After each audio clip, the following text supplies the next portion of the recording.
Southern Arizona is a gateway for the produce in the nation's refrigerators. Some of the largest produce commodities by volume we see are going to be the watermelons, the squashes, tomatoes, cucumbers. Policy can drive trade. 80% of economic growth is projected to occur outside of the U.S. So it's actually really important for Arizona to be a global player when it comes to trade. Trade with Mexico and how the state can improve. This is Arizona Week.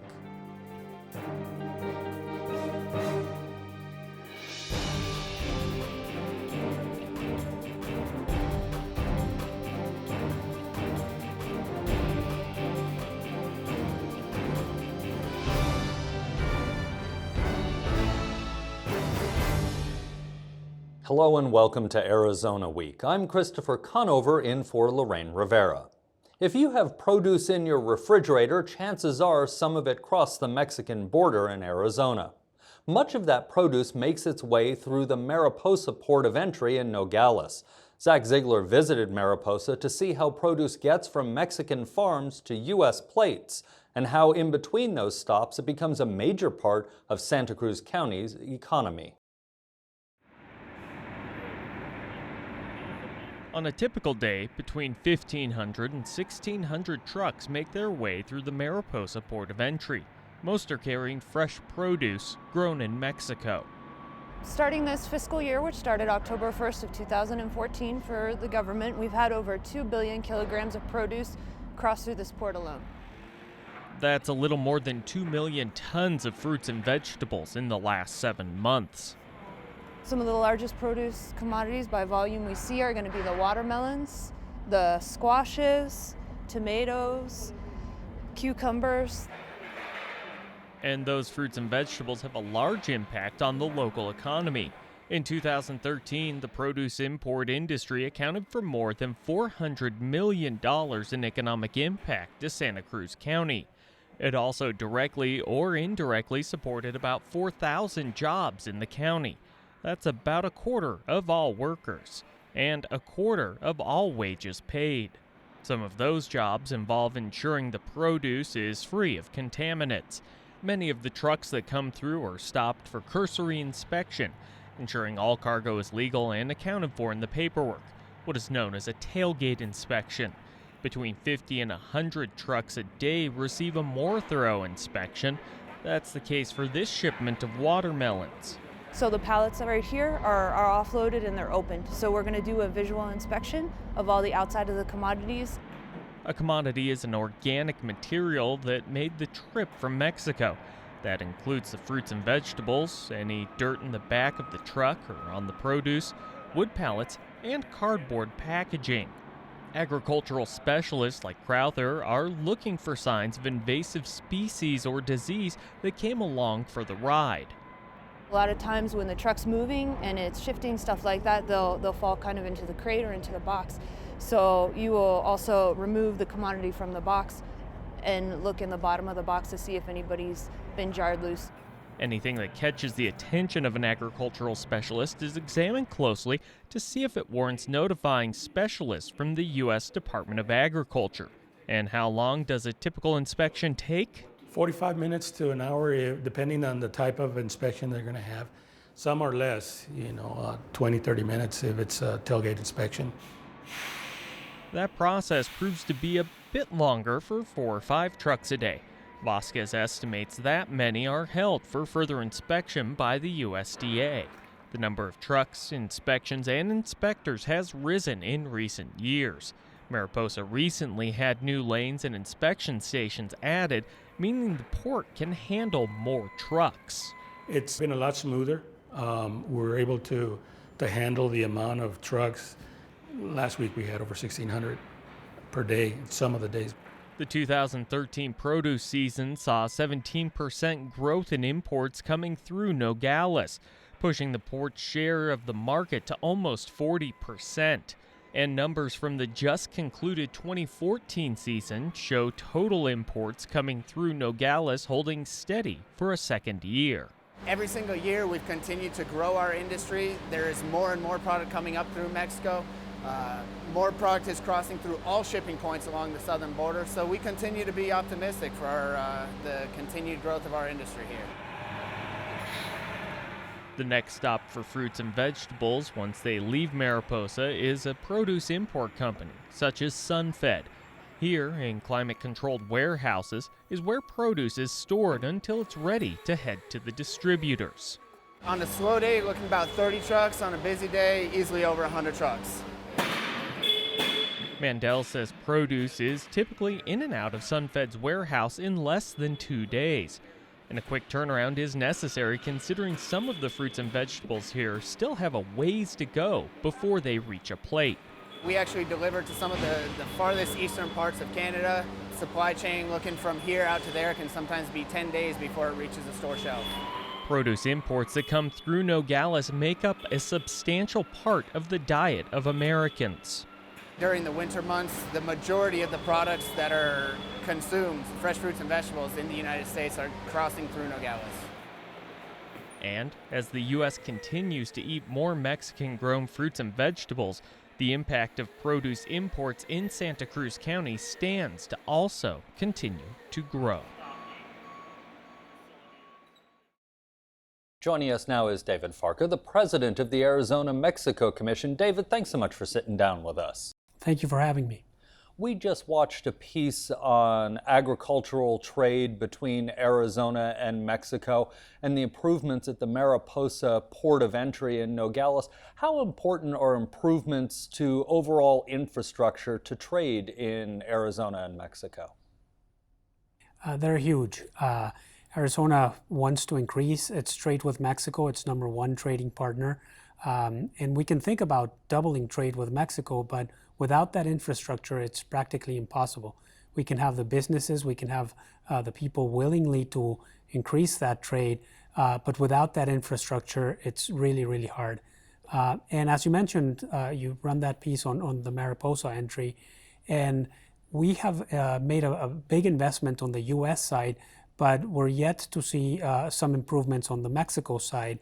And that's what we're trying to work with the Mexican authorities, because if you have a bottleneck, regardless of which side of the border it's at, it's still a challenge. I've driven through there driving into Mexico, and I've seen the long line of trucks coming north through Mariposa during the week. What are some of the things that Arizona can do and the Commission can do to help Mexico relieve that bottleneck? Well, we have been working on it for many, many years, and I'm proud to say that that particular port of entry is probably the most efficient port of entry between the U.S. and Mexico border. The wait lines have decreased significantly to about 45 minutes when before it used to be close to 4 to 6 hours. So we've improved on that significantly. But again, it's not an Arizona isolated effort. The infrastructure is there. We still need to man it. We are lacking a lot of agents that are able to process all the trucks that are coming through, and that's a federal issue. We've been working with our congressmen and with our 2 state senators to try to get more bodies for inspections at the border and really accelerate this process. So it's an ongoing process. It starts with the infrastructure, as you mentioned, then it goes to people, and then it goes to agreements with both sides of the border.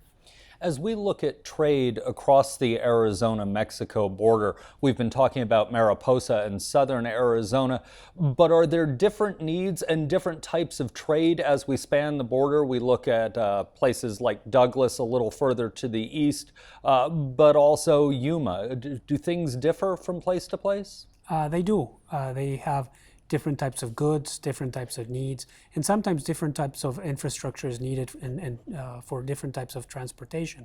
It's not only the truck crossings. We've been working with Union Pacific and Ferromex on the Mexico side to increase that trade on rail.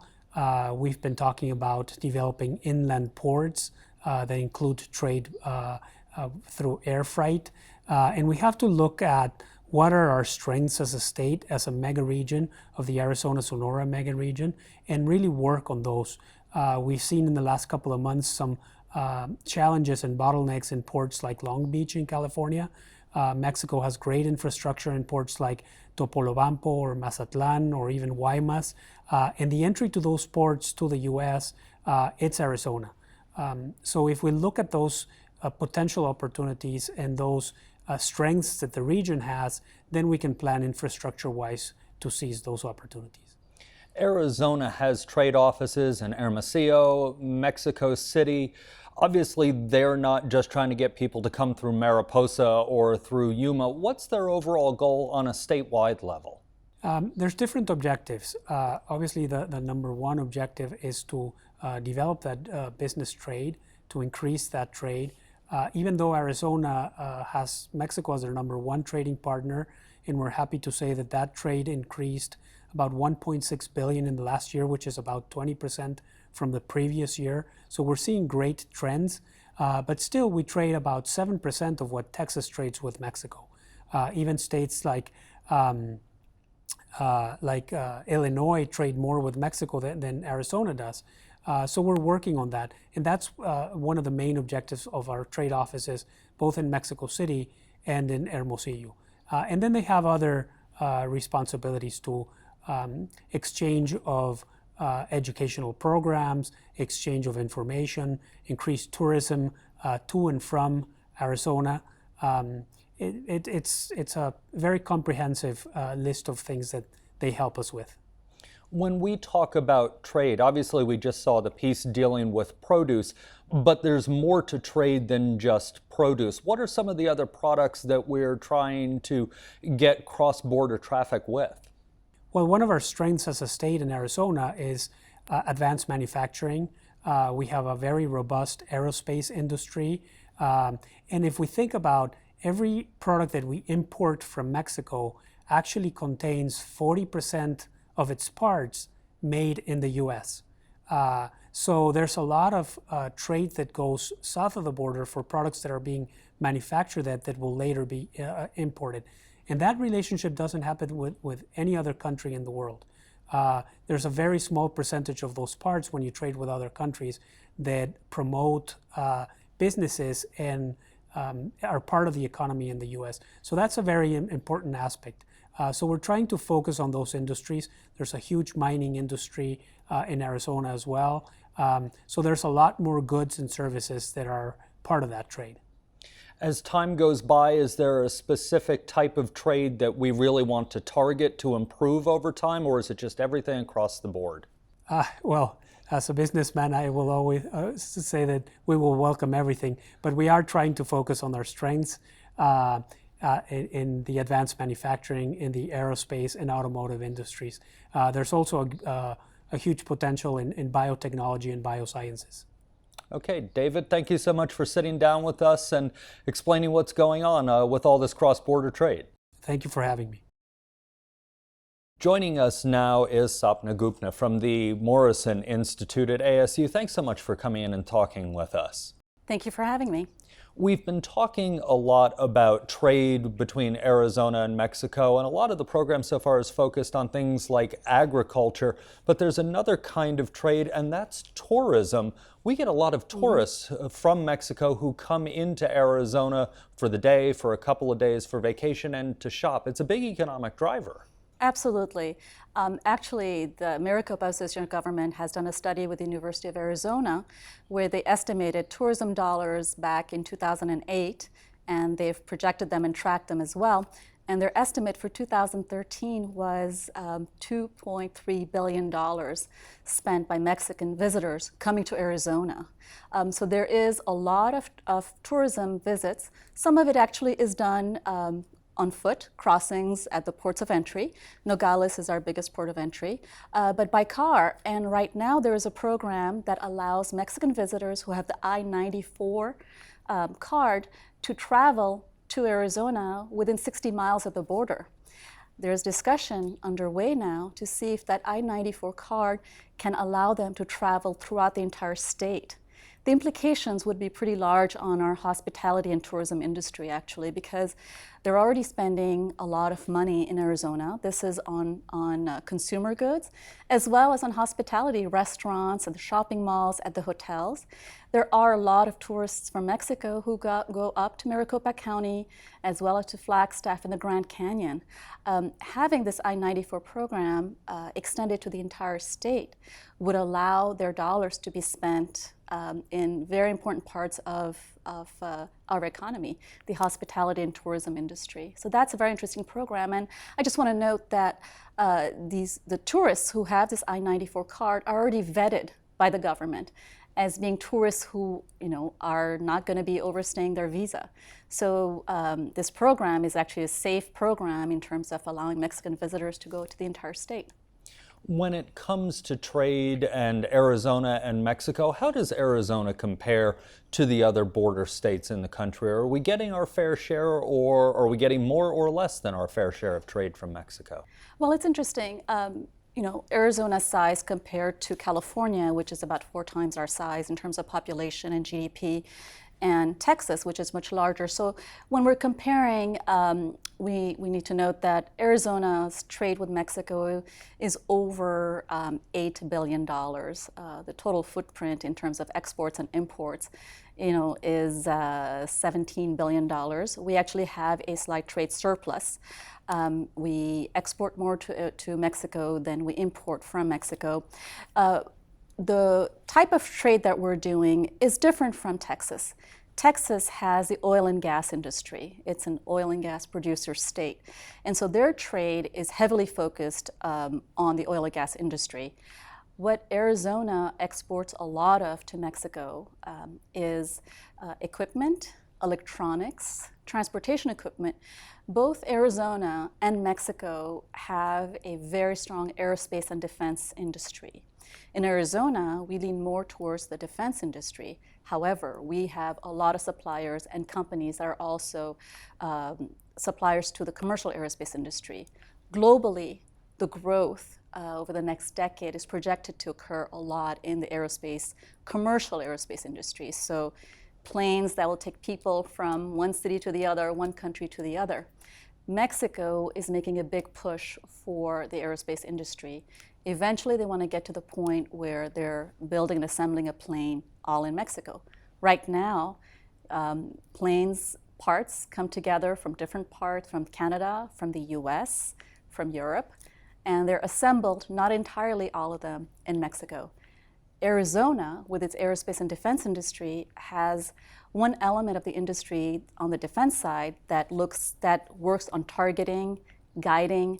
This kind of instrumentation is going to be critical, increasingly, even more critical than it already is, towards commercial aerospace industry. So the opportunity there is very, very big. More on that is that Sonora, our border state, directly south of the border, has a very strong aerospace industry. So there's a lot of synergies and potential for shared growth. The other thing, adding on top of this, you mentioned global partners. Globally, how does Arizona do? What do our global numbers look like over the last few years when it comes to trade? Well, overall, our trade numbers have gone up. There was a dip during the recession. All states actually faced some of that dip. Arizona's exports have really picked up. Now, globally, our total footprint is about $21 billion. And I think it's important to emphasize that, not looking just at Arizona, but for every state in the US, 80% of economic growth is projected to occur outside of the US. So it's actually really important for Arizona to be a global player when it comes to trade. We hold up well, but there's potential for growth. Again, what we export is different from the other border states. It's different from Texas, again, oil and gas. It's different from California to some degree. California has several industries that Arizona has a critical mass in, but is still building up. When it comes to industries that we want to tap into, and we only have about a minute left, are there certain industries we need to be targeting in addition to aerospace and agriculture in Mexico, or are those going to get Arizona through the next few years? Oh, there are several industries that we can target in Mexico. We have the medical equipment industry, we have healthcare, we have the energy industry. Now, Arizona may not be an oil and gas state, but we are very strong in solar, we're very strong in transmission, and Mexico is deregulating that industry. Another element is that we're very strong in agriculture, of course, and we already have that relationship with Mexico, but health services. Another thing is advanced business services, so software development, prototyping, and this cuts across several industry sectors, but also banking, legal services. These are actually very important. Phoenix is a hub in the Southwest for those kind of services. As Mexico's economy grows, that's an area that Arizona can participate in that shared growth and benefit from. Another thing that I wanted to mention is that Mexico, as its economy grows, is a growing consumer market. Consumer firms in Arizona that export to the consumer market face a great market. I mean, I think in many ways our economy is connected to Mexico's economy. I mean, we're a border state, but we already have existing channels for import and export. And there's, given Mexico's growth and the growth in our economy since the recovery, that potential is going to grow. All right, well, Sapna Gupta, thanks so much for sitting down with us. Thank you for having me. As we've seen, trucks are an integral part of the supply chain for U.S.-Mexico trade. Nationally, they haul nearly everything we buy. Did you ever take a minute to think about who's driving those big rigs? Recently, nearly 200 drivers assembled in Phoenix for the annual state truck driving championships. The day-long competition begins with a briefing on the rules for the contest and a question and answer session for drivers. The trip to the finals is a long road.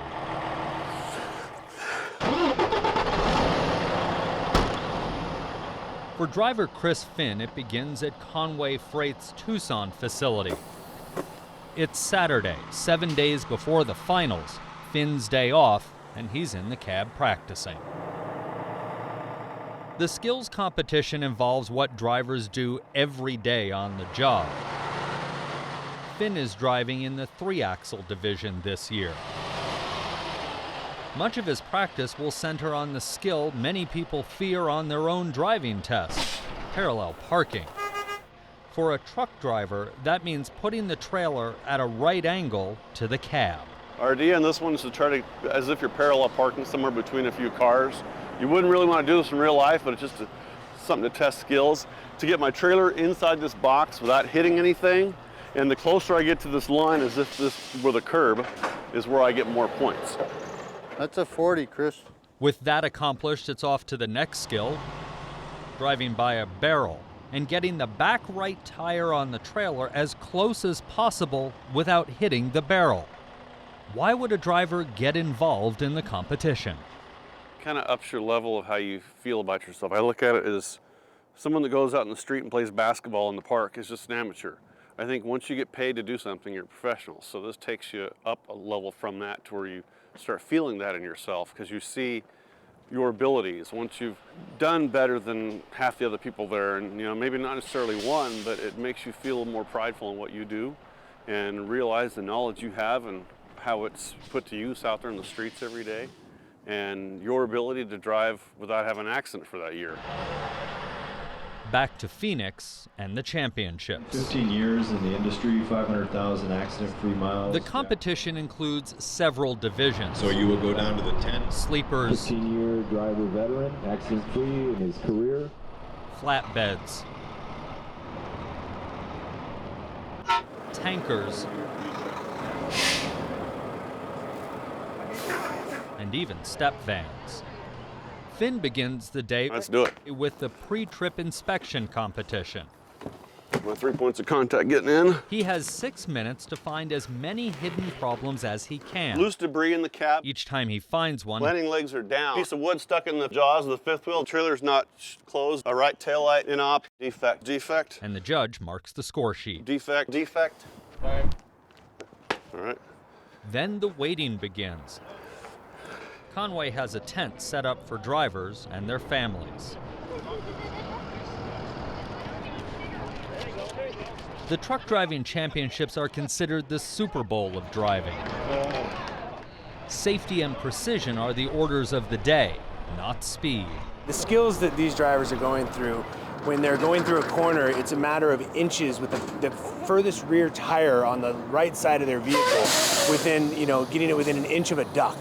And these guys tell me all the time, they're driving around the city doing these obstacles around $100,000 cars, but that duck, means a lot to them because it is against their peers.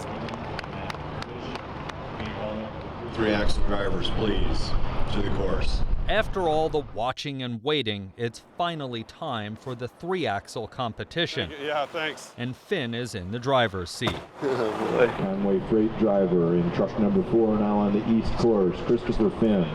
30-year veteran in the industry, over 2 million miles accident-free. We welcome him, we welcome his family, Kathy Whitney and Christina. The first obstacle, parallel parking. Besides receiving safe driving awards from Conway and a million miles, he's also been a military safe driving award recipient. His hobby, his love for the Lord, his wife, his motorcycle, and being out in the sunshine. Then it's on to the right-hand turn. Get as close to the cones as possible without hitting them. The driver's view of the cones is blocked by the hood of the cab, however. Next, the right-hand turn with the back of the truck. Come on, ducky. Let's go play ducky. Don't hit the duck. On your East Course, truck number 5, Dana Albert Ochoa, fuel FedEx Freight. And then the slalom. Okay, 15. Oh, crap.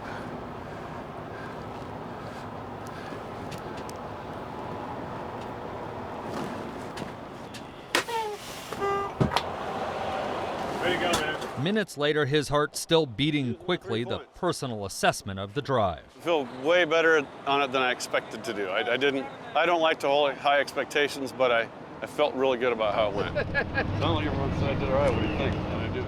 Waiting on the sidelines was Finn's dad. You drove that one corner up there like you've been doing that thing for about 20 years. I'm very proud of you. Dad was right to be proud. Finn won the 3-axle division, had the best overall score on the driving, and won Grand Champion, meaning he's the best driver in the state. Next stop, Nationals this August in St. Louis. Numerous safe driving awards as well. And that's all for this episode of Arizona Week. To see more on these stories, visit our website azweek.com. I'm Christopher Conover. Thanks for tuning in.